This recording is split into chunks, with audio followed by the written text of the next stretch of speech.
दोस्तों आज के वीडियो का टॉपिक है लेह लद्दाख की यात्रा हम कैसे करें। लेह लद्दाख हम कैसे जाएं, बस, train, bike, flight. Leh Ladakh जाने का बेस्ट टाइम कौन सा है। लेह लद्दाख जाने से पहले मन में बहुत सारे सवाल होते हैं, उन सभी के जवाब इस वीडियो में है।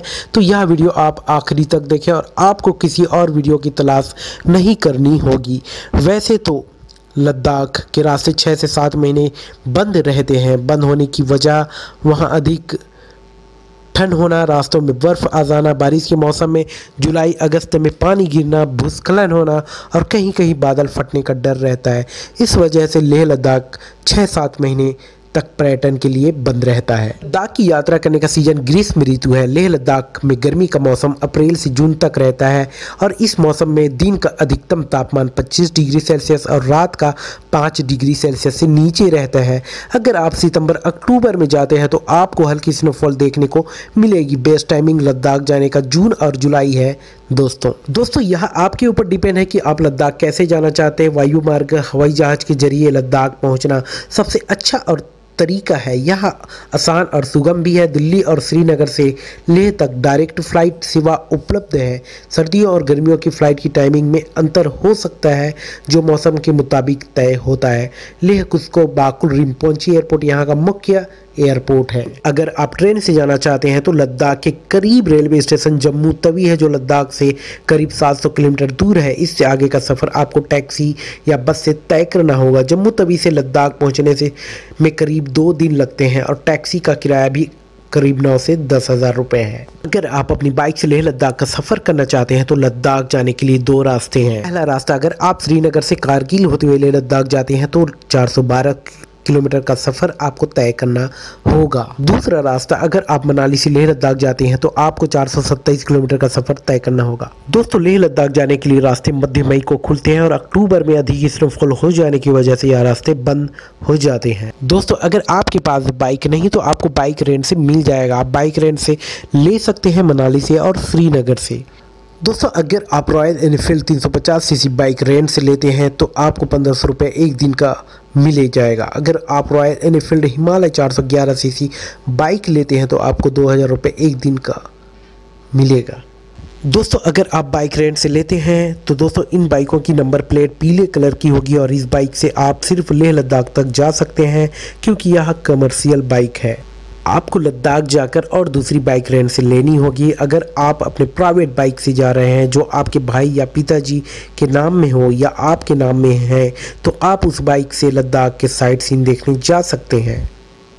ऐसा इसलिए दोस्तों लद्दाख 6 महीने के लिए ओपन होता है और वहाँ की जो टैक्सी और बाइक यूनियन है उन्हें अपनी साल भर की कमाई 6 महीने में ही करनी होती है, इसलिए उन्होंने यूनियन बनाया है। अगर आप बाहर के बाइक को लाते हैं लद्दाख में तो लद्दाख तो आप पहुंच जाएंगे लेकिन वहां आप साइट सीन उस बाइक से नहीं देख सकते। अगर आप हिमाचल प्रदेश से भी बाइक ले जाते हैं तो बाइक आप लेह लद्दाख तक पहुंच सकते हैं लेकिन आप लेह लद्दाख में साइट सीन देखने उस बाइक में नहीं जा सकते। वहाँ की टैक्सी यूनियन और बाइक यूनियन का यह रूल है। दोस्तों अगर आप बाइक से जाने का प्लान कर रहे हैं तो आप 8 दिन का प्लान अपना टूर प्लान बनाइए। अगर कहीं आप टूर पैकेज में जाना चाहते हैं तो आप 7 दिन का टूर प्लान कीजिए। दोस्तों अगर आप टूर पैकेज लेना चाहते हैं तो आपको 7 दिन के 36,000 रुपये पे करने होंगे। आपको लद्दाख ले जाएंगे, होटल, ब्रेकफास्ट, लंच, डिनर और लद्दाख के खूबसूरत जगह आपको दिखाएंगे। दोस्तों अब बात करते हैं, आप लेह लद्दाख जाना चाहते हैं तो आपको क्या क्या सामान अपने साथ रखने होंगे। दोस्तों अगर आप बाइक से जा रहे हैं तो आपकी बाइक ट्यूबलेस होनी चाहिए और आप अपने साथ पंचर किट रखें और चैन लॉक रखें और क्लच वायर रखें। एडवांस में प्लग रखें और एक बहुत ज़रूरी है वहाँ आपके पास 2 जर्किन अच्छी मजबूत होनी चाहिए। मनाली से लद्दाख जा रहे हैं या फिर आप श्रीनगर से लद्दाख जा रहे हैं तो आपको रास्ते में पेट्रोल टैंक नहीं मिलेंगे, इसलिए अपने साथ आपको एडवांस में पेट्रोल रखना होगा। दोस्तों अगर आप बाइक से जा रहे हैं तो आपको हेलमेट बहुत ज़रूरी है, नी गार्ड बहुत ज़रूरी है क्योंकि लेह लद्दाख के रास्ते कहीं पर अच्छे तो और कहीं पर बहुत ज़्यादा ख़राब है। इस वजह से बहुत ज़रूरी हो जाता है कि आप अपने साथ हेलमेट और नी गार्ड रखें। आप अपने साथ वाटरप्रूफ बैग रखना होगा। लेह लद्दाख में मौसम कभी भी चेंज हो जाते हैं और आपको ठंड से बचने के लिए जैकेट रखना होगा।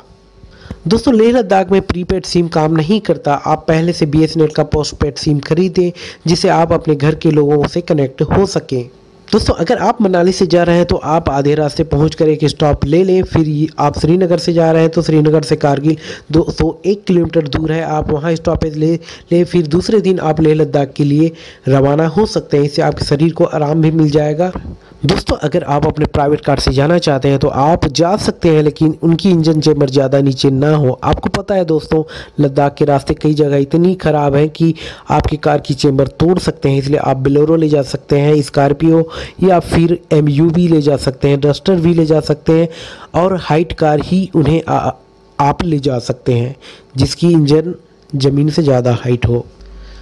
अब बात करते हैं परमिट की। दोस्तों आप मनाली से अटल टनल से लेह लद्दाख जाते हैं या फिर श्रीनगर से लेह लद्दाख जाते हैं तो आपको परमिट की ज़रूरत नहीं पड़ेगी रास्ते में। दोस्तों आप लेह लद्दाख पहुंचने के बाद आप लेह लद्दाख के आसपास अगर घूमने जाएंगे तो आपको परमिट की ज़रूरत पड़ेगी।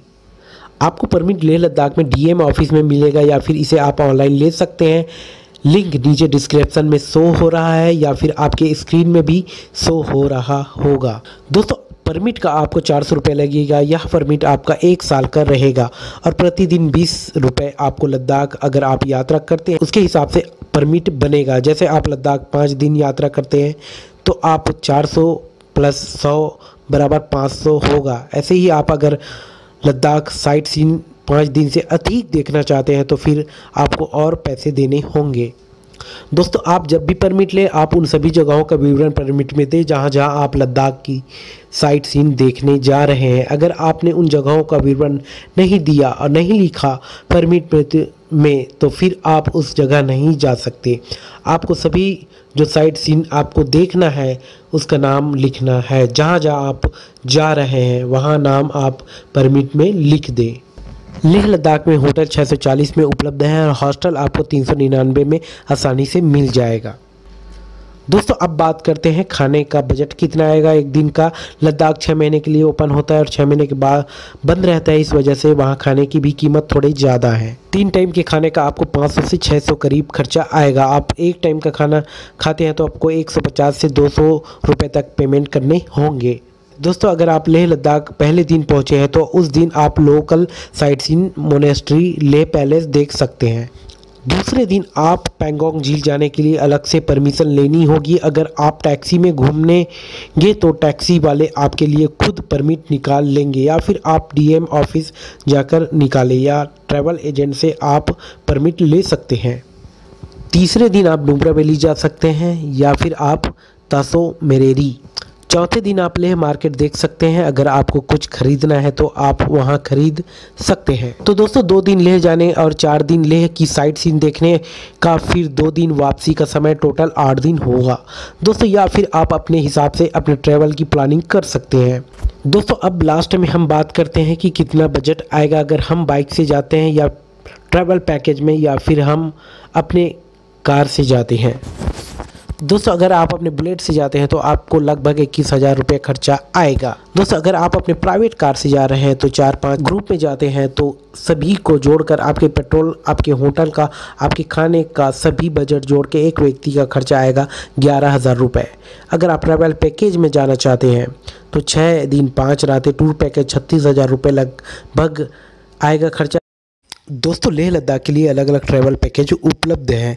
आप अपने विवेक से काम लें और जो आपको अच्छे बजट में पेश करता है आप चाहे दिल्ली से बुक कर सकते हैं या फिर डायरेक्ट लेह लद्दाख से ट्रैवल पैकेज ले सकते हैं। आप उन्हें बुक कर लें और लेह लद्दाख की यात्रा आप कर सकते हैं। तो दोस्तों यह वीडियो आपको अच्छा लगा हो तो प्लीज़ इस चैनल को सब्सक्राइब ज़रूर करें।